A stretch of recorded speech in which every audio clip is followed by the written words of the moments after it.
Bueno, comenzamos. Espera, tantito, espérame. Es que voy a pasar a otro cuarto porque hace calor y en otro hay una ventana. Sí.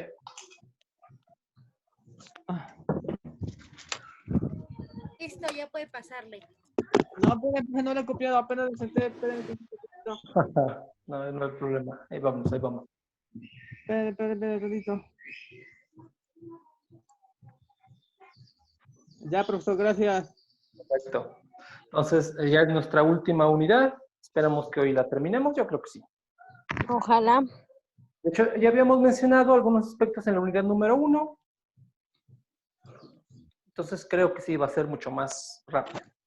Bueno. O sea, entonces vamos Y primero con... entonces, si terminamos hoy esta unidad y la siguiente semana que vamos a hacer examen. Sí, porque de acuerdo con lo que... Ahora sí, las indicaciones del calendario. Ok, ¿dónde nos vemos para el examen? No, que no nos vamos a ver para el examen. Ahí está, entonces no hay examen, profesor. No, sería en ¿No? línea. No.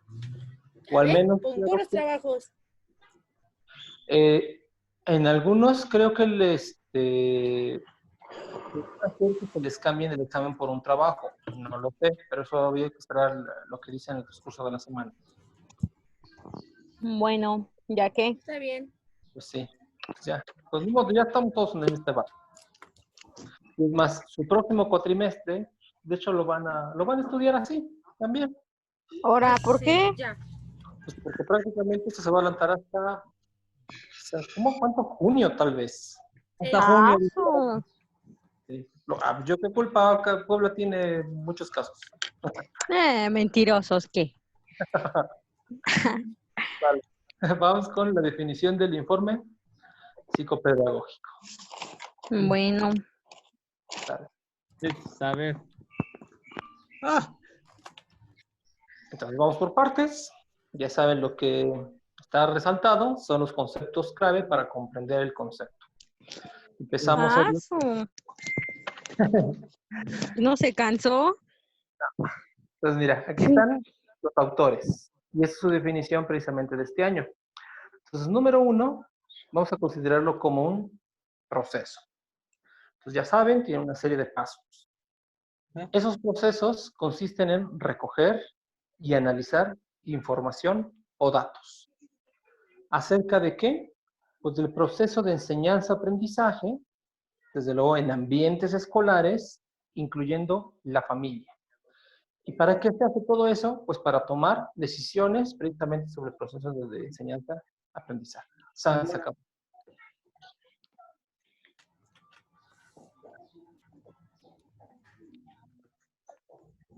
Eso. Pero el profesor, espérate, no. Sí, no hay problema, no hay problema. Gracias.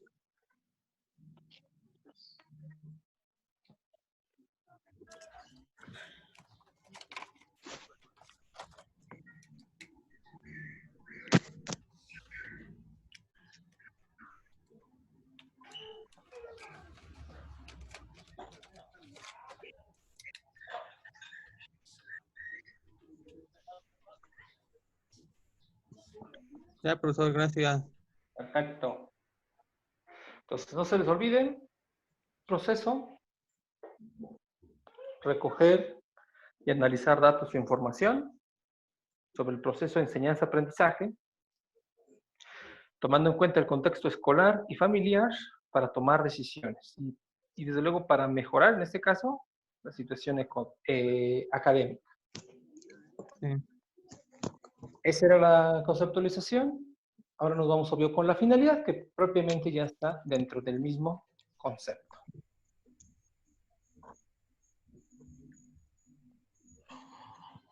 Rojo, delimitar. ¿Qué se va a definir o poner en claro?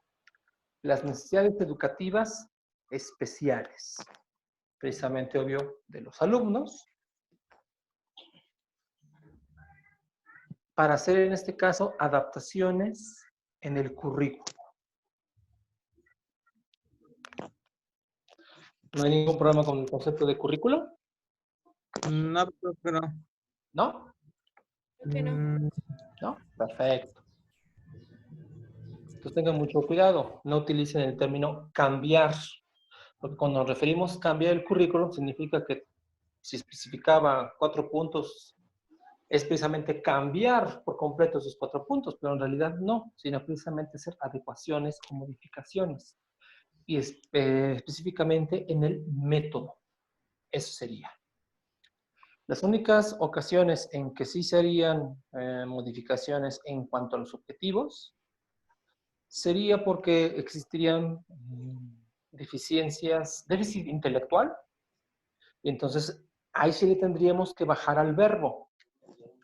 Si el verbo en este caso de la currícula nos marca comprender, pues hay que bajarle. Entonces sería a conocer. Entonces ahí hablamos de grados diferentes, en este caso de habilidades.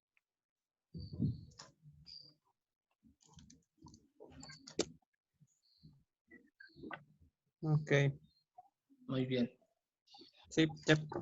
Perfecto.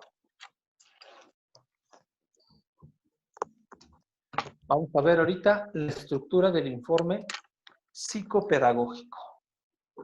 Es decir, cuáles son sus partes, o al menos las partes mínimas que debería de tener.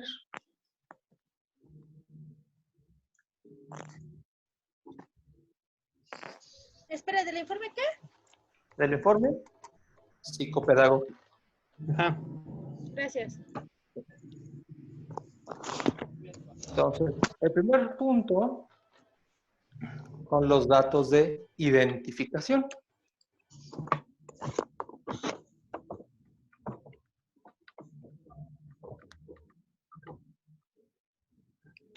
Y estos comprenden los datos personales, en este caso, del alumno. Su nombre y apellidos. Entonces, si tiene varios nombres, por lógica, deberían de estar todos. Su fecha de nacimiento. Y la fecha de valoración es precisamente cuando se redactó el informe. En este caso, recuerden, como lo habíamos visto, el informe es un proceso. Por lo tanto, pueden existir varias fechas de aplicación dependiendo precisamente de los distintos instrumentos. Pero en ese caso, ya en el informe va a aparecer la fecha precisamente cuando se presenta. Debe de tener también el nombre del centro escolar y el curso actual en el que se encuentra precisamente el alumno.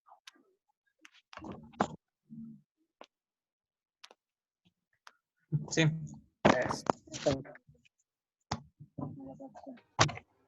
Otro apartado debe de contener cuáles son los motivos de la evaluación.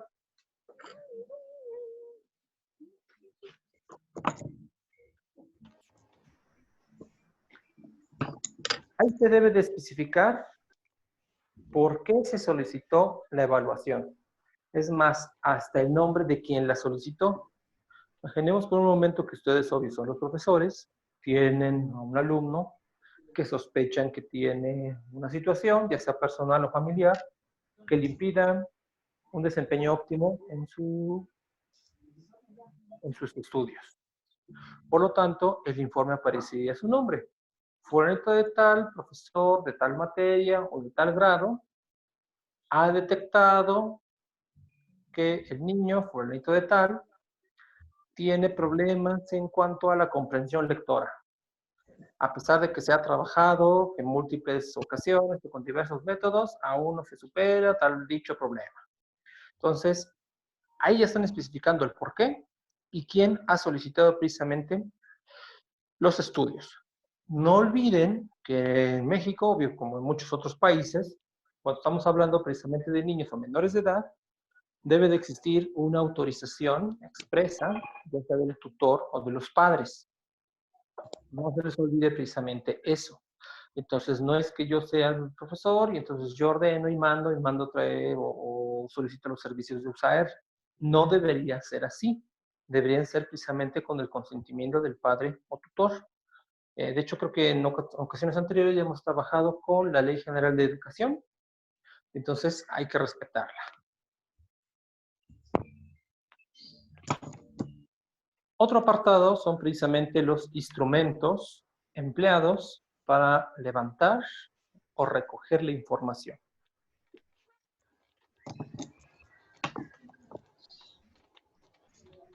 Ajá. Perfecto.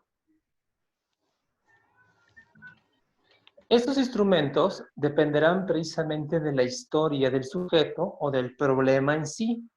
No existe, digamos, una lista estándar, una batería que se les aplique a todos cuando se hace la evaluación psicopedagógica. Es dependiendo precisamente del problema. Imaginemos por un momento que tenemos, obvio, a un estudiante y, obvio, de forma cognitiva no hemos detectado ningún problema. Es decir, ya había sido nuestro alumno, ya lo habíamos evaluado y no había presentado ningún problema académico. Pero a partir de que regresó de vacaciones, sus calificaciones bajaron dramáticamente. Entonces, ahí nos damos cuenta que el problema número uno no es cognitivo. Entonces, ¿qué pasó ahí? Por lo tanto, cuando se haga el examen, no debe de centrarse exclusivamente en su aspecto intelectual, sino que debe de abarcar otras áreas que posiblemente uno pueda sospechar en donde exista el problema. Entonces ya se dieron cuenta de que ahorita ya no es ni el papá ni la mamá quien lo va a dejar a la escuela, es otra persona que incluso jamás habían visto. Entonces ahí tienen ciertos indicios. Se lo pueden informar precisamente a la psicopedagoga o responsable de quien haga el estudio. Entonces, a lo mejor los instrumentos tienen que ver con la dinámica familiar. Ahorita solamente voy a mencionar una lista. Repito, no conforman, digamos, una batería, pero desde luego que pueden ser los más empleados o utilizados cuando se realice la recogida de datos. Un instrumento es la entrevista precisamente con el tutor, con el padre responsable. Aquí las entrevistas pueden ser cerradas, estructuradas o semiestructuradas. Yo recomendaría en este caso que fuera semiestructurada, porque esta la conforman una serie de preguntas que giran en torno precisamente con la problemática que estamos detectando en los niños. Es diferente con la entrevista con la familia, porque ahí involucra hermanos, primos o bien algunos otros familiares con los que esté en contacto de forma directa y continua el alumno. Entonces, ¿una evaluación psicopedagógica puede tener ambas entrevistas? Sí. Todo depende precisamente de la problemática en la que el estudiante se encuentre.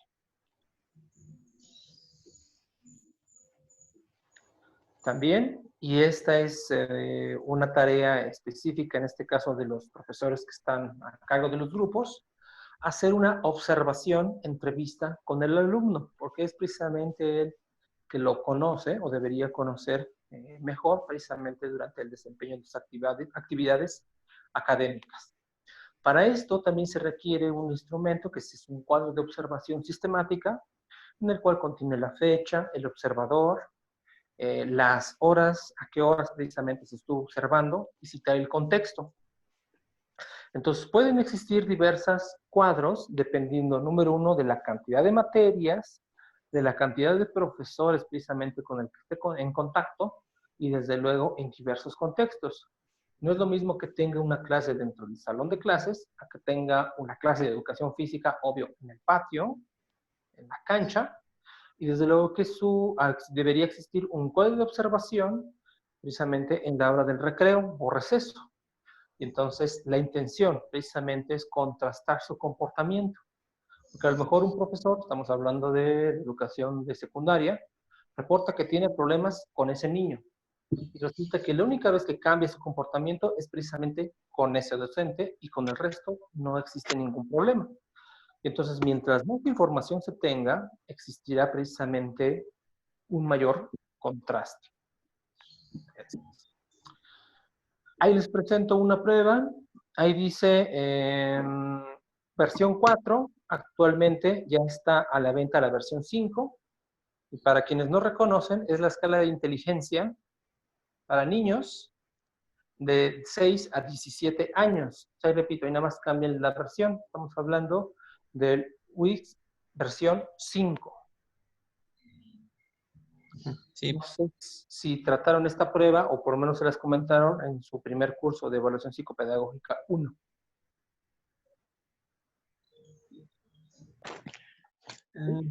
Creo ¿Sí la que vieron? sí. Sí. Ah, perfecto. Y no se las explicaba. Pero como ya dijeron que ya la vieron, pues no hay ningún problema. Entonces recordarán. De hecho, es una prueba muy larga, extensa, que consta precisamente de 17 pruebas. Y esas 17 pruebas están agrupadas en 3 grandes grupos. El primero les da la inteligencia o coeficiente intelectual general. Las otras 2 tienen que ver con habilidades primarias y las habilidades secundarias. En las habilidades primarias serían comprensión, estructuración, análisis, síntesis. Y entonces, ya en las secundarias, precisamente se derivan de las primarias y entonces son más específicos, cómo solucionan problemas, cuál es su percepción, etcétera, etcétera, etcétera.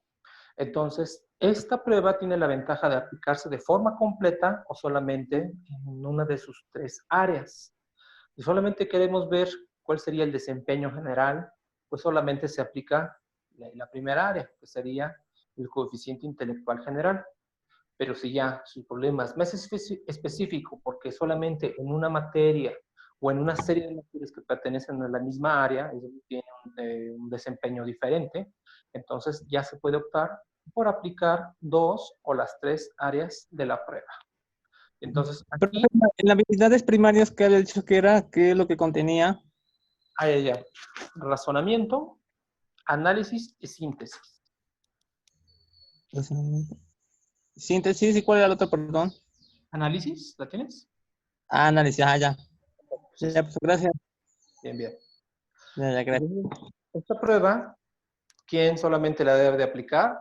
Ya sea una persona con estudios en psicopedagogía que tenga años de experiencia aplicándola, puede ser un psicólogo especialista en psicometría, es decir, en la medición de las habilidades cognitivas, o bien un psiquiatra. Digamos, ellos serían los profesionales más idóneos para aplicar la prueba.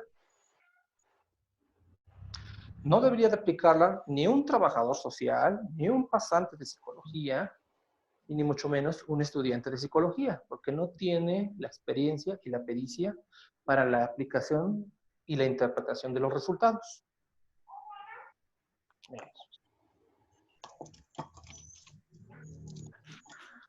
Existe otro instrumento, desde luego que este se aplica cuando se sospecha hay un déficit de atención con y sin hiperactividad, en la escala de evaluación.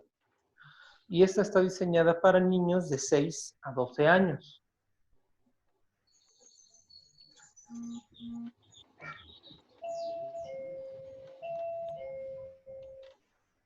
Existe otro test, el PROEX, que es el test de análisis de los procesos de escritura, que puede ser aplicado para niños y adolescentes.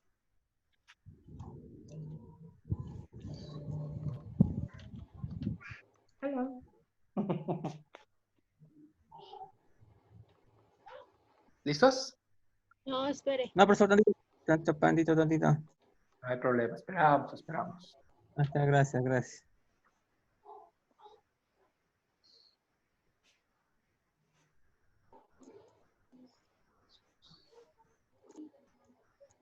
También estos deberían ser aplicados por el psicopedagogo.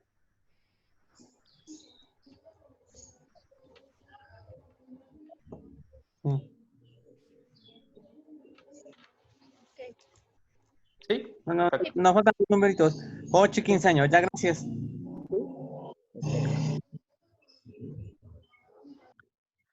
Otro instrumento que se emplea para establecer el diagnóstico, y es una herramienta que debería tener todo psicopedagogo o bien psicólogo clínico, debería ser este manual conocido como DSM-5, que es el Manual Diagnóstico y de Tratamiento de Trastornos Mentales, versión 5.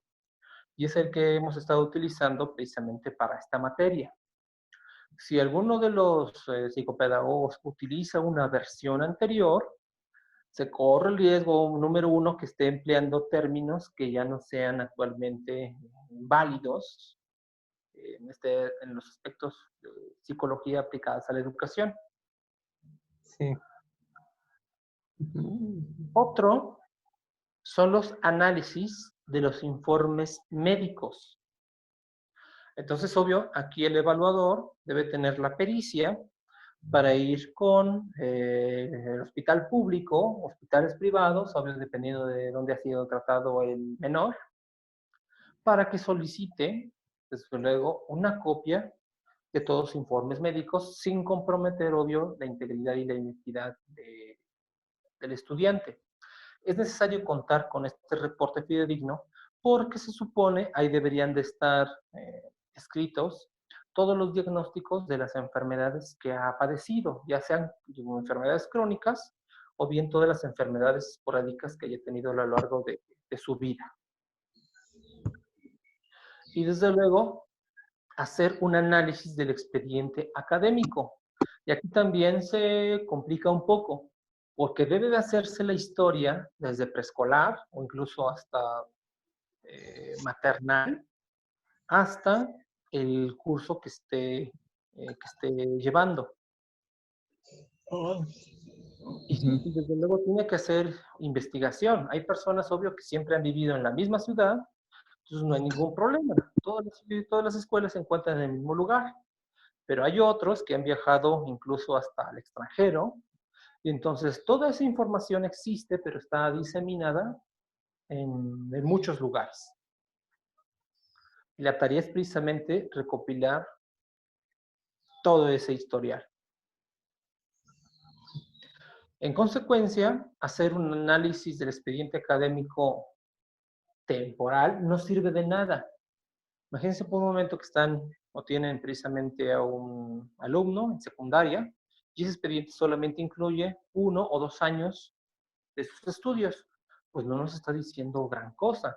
Habría que contrastarlo, con lo que hizo en educación primaria o incluso un poquito antes.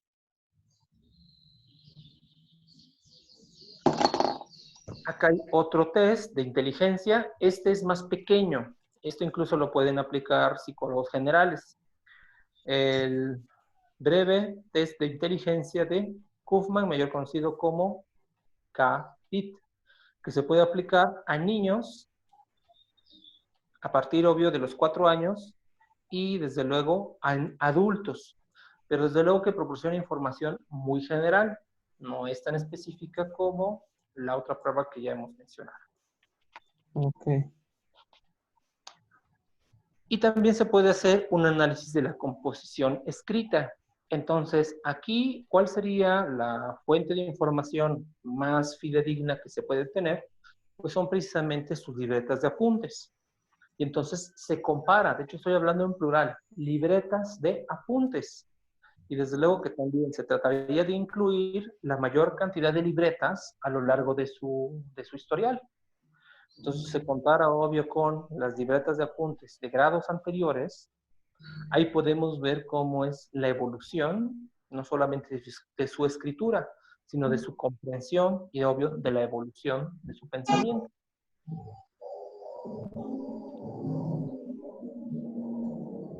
Sí, pero ya. Existe otro, el EPA, que es la evaluación del potencial de aprendizaje. Y este es precisamente una evaluación que pretende predecir cuál va a ser el logro académico del sujeto, desde luego, en base a un entrenamiento. Esta prueba también es algo sencilla de aplicación y de interpretación, una serie de escalas que puede aplicarse a partir de niños de 5 años.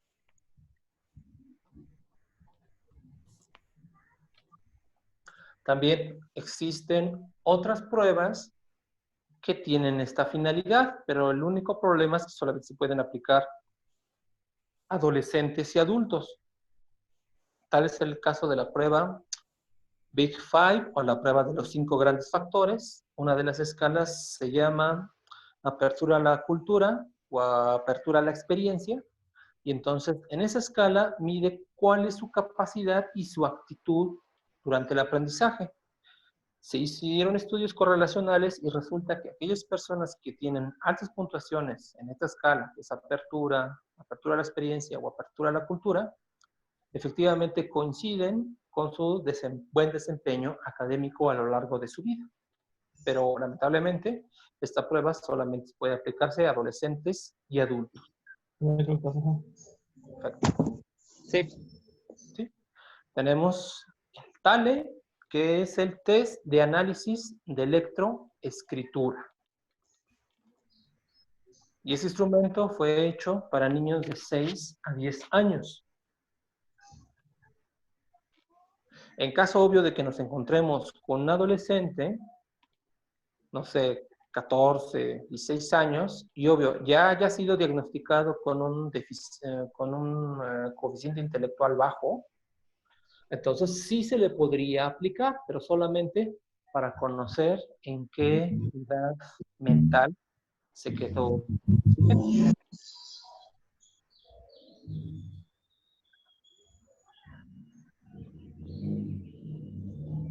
Sí.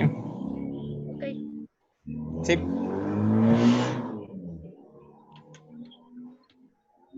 Luego hay otro apartado que se llama historia escolar.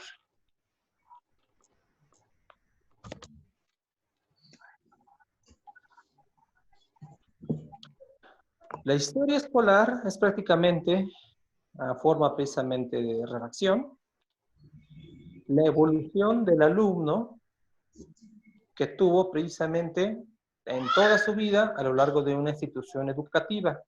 ¿Cómo es que ha ido cambiando?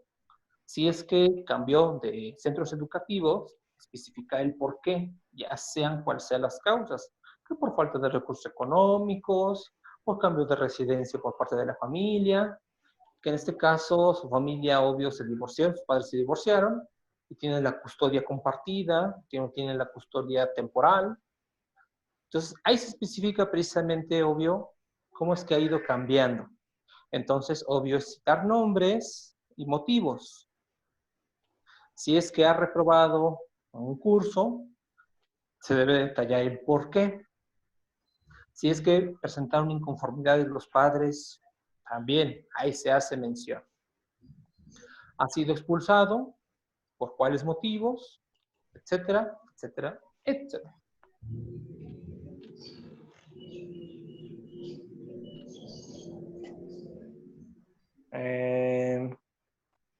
Tenemos 10 minutos. No se preocupen si de pronto hacemos un corte abrupto. Ahorita nos volveremos a conectar. Sí, profe. Bueno, Otro apartado, desarrollo general de la ley.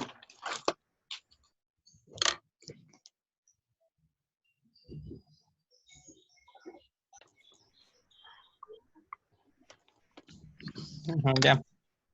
Perfecto. Aquí deben de describirse precisamente las condiciones personales de salud. Como ya lo habíamos comentado, uno de los instrumentos es precisamente el historial clínico o el historial médico, en este caso, de un alumno.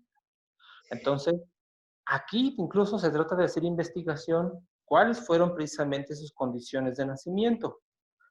Parto, cesárea, se quedó sin oxígeno, por cuánto tiempo, fue reanimado artificialmente, tuvo problemas durante el embarazo, de qué tipo, la madre ingería sustancias, era adicta, o tiene una enfermedad crónica y por lo cual tuvo que ingerir determinados medicamentos, en donde, digamos, fue el alumbramiento en un hospital público o privado. Entonces, esta información puede ser útil a la hora de establecer precisamente un diagnóstico.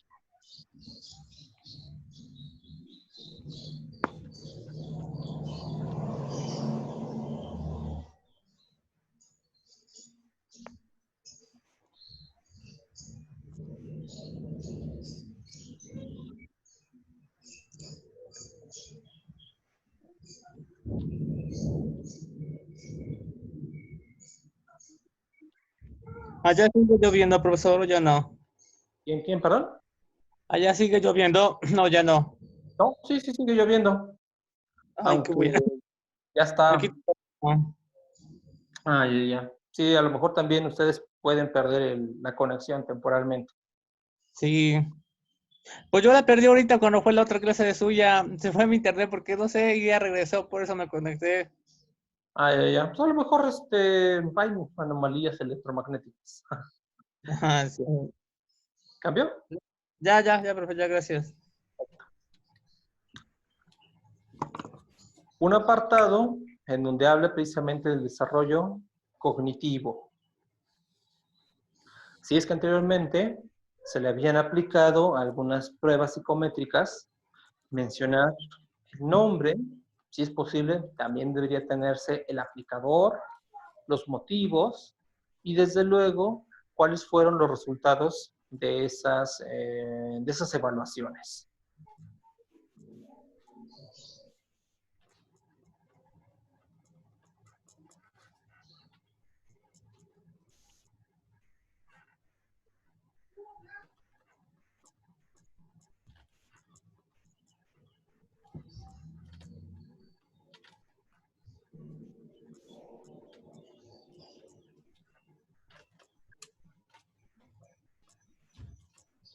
Perfecto. ¿Cambió? No, espere. Sí, sí, espera, perdón.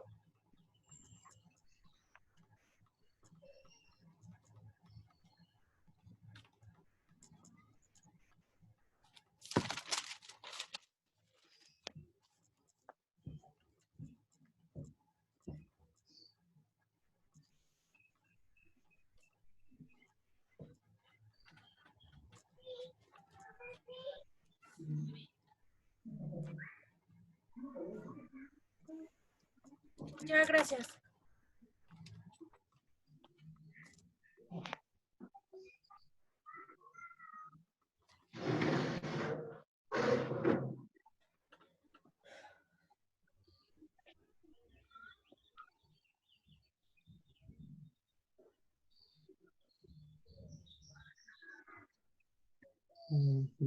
Ya, profe. Ya, Perfecto, muy bien.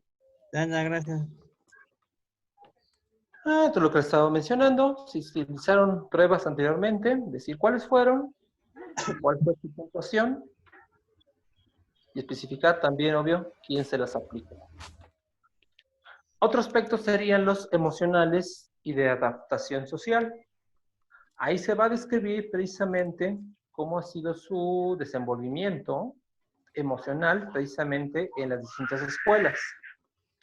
Se debe de mencionar cuáles incluso, y obvio también tiene que ver con la investigación, cuáles fueron las relaciones más importantes a lo largo precisamente de su estancia en los diversos colegios, escuelas, centros educativos a los que asistió. Y también se debe de mencionar cuál fue el motivo o la ruptura de esas relaciones. Obvio, es natural que cuando cambian de grado, cambian de institución, y entonces esas amistades se pierden. Hay otras, por ejemplo, obvio, que alguno de sus amigos llega a morir, y a lo mejor eso resulta ser significativo en el desarrollo emocional de los menores, de los alumnos. Entonces es conveniente precisamente investigar acerca de eso. También se debe describir cuál ha sido su relación con los profesores. Se llevan bien, una relación de respeto, una relación de amor-odio. ¿Con quién era más activo? ¿Con quién era pasivo? Etcétera, etcétera, etcétera. Hablando de pasivos, la pasiva no está. Ajá. Sí, era un truco, algo así como de doble palabra, doble sentido.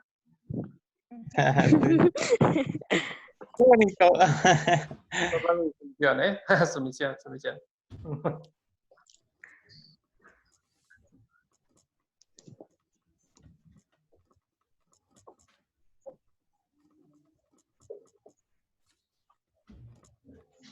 Pero qué bueno que sí. Están prestando atención. Muy bien, muy bien. Nosotros siempre Claro. estudiamos bien. Oye, perfecto. ¿Y si tu hermano consiguió las tortugas? Sí, le costaron 80 pesos. No, pues estas están baratas, ¿eh? Sí. A mí me las han ofrecido, la más barata en 120. Ah, sí es lo que me dijo, que estaban bien caras y esa pues ya se las dieron de 80 cada una y ya. Ahí en el Hidalgo, ¿no? Dice. Sí. ¿Qué Bueno. compraste? ¿Eh? ¿Qué compraste? Las tortugas de mi hermano, ¿ves que las compró? Ajá, tortas, y yo tortas. Ya Tienes tienes hambre. No he comido, ya todos han comido. Digo, ahorita. Aún no aguanto. Ay, qué menso. Tuvimos Ah, una hora. Esto va a acabar hasta las 8, ¿eh? Ah, su. Bueno, dale, continuamos. Ay, Sí, come ya. temprano. Yo como hasta las 9 o las 10. Sí. Ya no es Durmiendo. comida, ya es cena.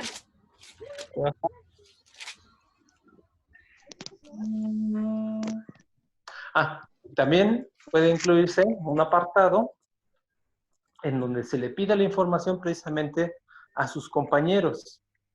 Entonces, ¿cómo te llevaste o te llevas con fulanito de tal? Que se expresen. Esto también, obvio, puede llegar a ser significativo al momento de hacer el expediente. Porque a lo mejor el niño no percibe que exista ningún problema con sus compañeros de estudio. A lo mejor los otros sí lo revelan. Y obvio, esto ocurre más cuando los niños o los estudiantes son más retraídos. Entonces preguntas, ¿cuál es el problema? No sé, todo bien, todo tranquilo, no hay ningún problema. Los otros alumnos sí lo logran percibir. Sí.